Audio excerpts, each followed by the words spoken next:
I've known Richard Kane for years. To the world. He's the man with the perfect life, a fortune built from real estate, a mansion overlooking the ocean, and enough charm to have his face on magazine covers.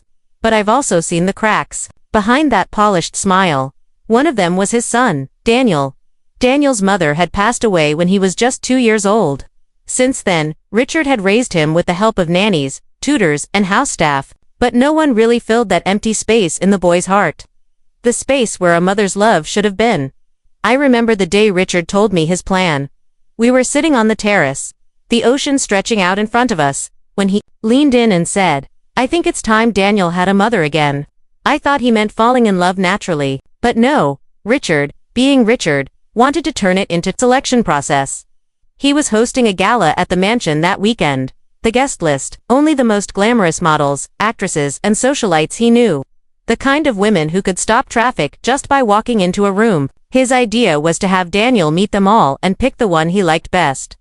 I told him it sounded a bit like a beauty pageant. He just laughed. "Kids know who they like," he said, "and Daniel deserves the best."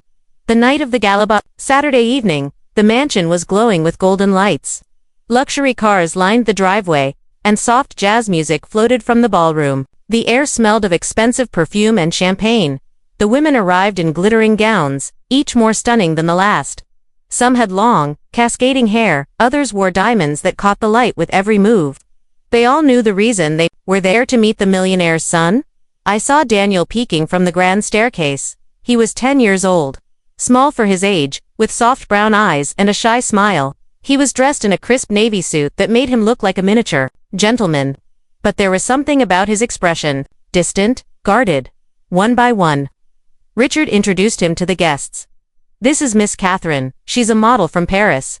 This is Miss Sophia, she's been on the cover of Vogue. This is Miss Isabella, she runs her own fashion line."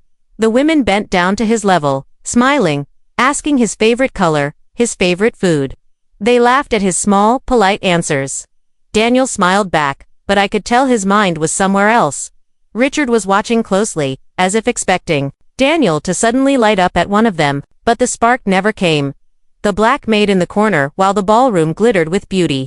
There was someone moving quietly in the background, the housemaid, Grace. Grace had been working for Richard for a little over a year. She was tall, with deep brown skin and warm, gentle eyes.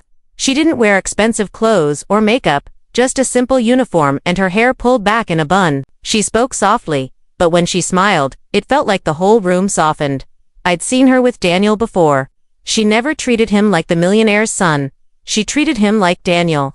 She played soccer with him in the garden, listened to his stories, and remembered the little things like how he hated milk but loved hot cocoa with extra marshmallows. That night, while the guests sipped champagne, Grace was quietly refilling trays and making sure the food stayed perfect. She wasn't part of the show. She wasn't supposed to be. The moment that changed everything after an hour of introductions. Richard decided it was time. He stood in the center of the ballroom and said, "Daniel, why don't you tell me which lady you'd like to spend more time with?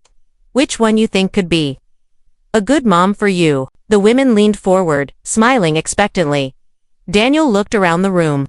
His eyes swept over sequined dresses, perfect hair, bright lipstick. Then he turned his head toward the corner, toward Grace, who was carrying a tray of empty glasses. He pointed, "I choose Grace." The room fell silent. At first I thought maybe people hadn't heard him, but Daniel's voice grew steadier. "I choose Grace. She already takes care of me. She makes me laugh. She feels like a mom." I looked at Richard. His jaw tightened slightly, and for a moment, he didn't say anything. The women glanced at each other, some hiding smiles, others frowning. Grace froze in place, eyes wide, as if unsure whether to move or disappear. Richard struggled. That wasn't the answer Richard had expected. Not at all. He'd imagined his son choosing one of the glamorous guests, someone who could stand beside him in society. Someone who looked like she belonged in the world of the wealthy. Grace. She was a maid, a black maid, in a world where Richard's circles were, well, not always the most welcoming, but Daniel was standing there, looking at him with absolute certainty. "She's the one I want," he said softly. "If I could have a mom again, I'd want her." Richard cleared his throat. "Daniel, Grace works for us. She's more than that," Daniel interrupted. His voice cracked, And for the first time that night, tears filled his eyes. When I'm sick, she sits with me until I fall asleep. She remembers my birthday without anyone telling her. She cares about me. I don't care what she wears or what she looks like, she's my friend, and she already feels like family. The room went silent again. Even the music seemed quieter. Grace speaks up. Grace set down the tray and stepped forward slowly. Her hands trembled slightly, but her voice was calm. Sir, I never meant to overstep my place. Daniel's a wonderful boy, but I'm just doing my job. Daniel shook his head. No, you're doing more than your job. You make me feel like I matter. I could see something change in Richard's expression. He glanced at the women around the room, all beautiful, yes, but distant from the boy who needed more than just looks. Then he looked at Grace, who was standing there without pretense, without trying to impress anyone, but with a quiet strength that spoke louder than words. The walk to the garden Richard didn't make his decision in front of everyone. He simply thanked the guests, had the music start up again, and motioned for me to follow him. We walked out to the garden where the air was cooler, the sound of the ocean crashing softly in the distance. I didn't expect that, he admitted, running a hand through his hair. I thought he'd choose someone who fits my world. Maybe, I said carefully, you should think about what fits his world. Richard sighed. She's good to him. I've seen it, but you know how people talk. Let them talk, I said.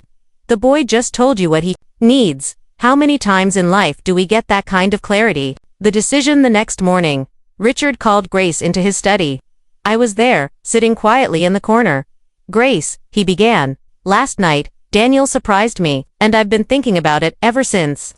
Grace shifted nervously. Sir, I never wanted to make things awkward. You didn't, he interrupted. You made me realize something. All the things I was looking for in a mother for him, they don't come from beauty or status. They come from love.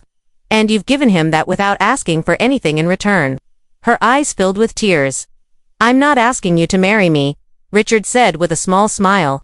But I am asking if you'd be willing to stay in Daniel's life, not just as an employee, but as someone who can truly be there for him, whatever that means to you. Grace nodded, her voice breaking. Of course, he means the world to me. The new family things didn't change overnight. Grace kept her job, but the boundaries shifted. She was no longer just the maid. She became part of the family, sitting with them at dinner, helping Daniel with school projects, joining them on trips. The other staff noticed the change too. Some whispered, some smiled knowingly, and yes, some outsiders judged. But none of that mattered to Daniel. Months later, I saw the three of them walking along the beach, Richard, Daniel, and Grace. The boy was holding both their hands, swinging between them, laughing in a way I hadn't heard in years. I think that was the moment Richard stopped caring what anyone thought.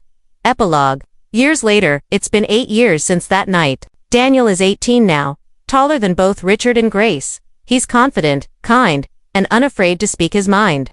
When people ask about his family, he says, "This is my dad, and this is my mom, Grace." No one questions it. And if they do, he just smiles and says, "She's been my mom since I was 10. I picked her myself." Sometimes, I think about that ballroom, about the glitter, the diamonds, the women who came expecting to be chosen. And then I think about the boy who looked past all of it and pointed to the person who had already been giving him love all along. It wasn't the choice anyone expected, but it was the right one, and in the end, that's what matters.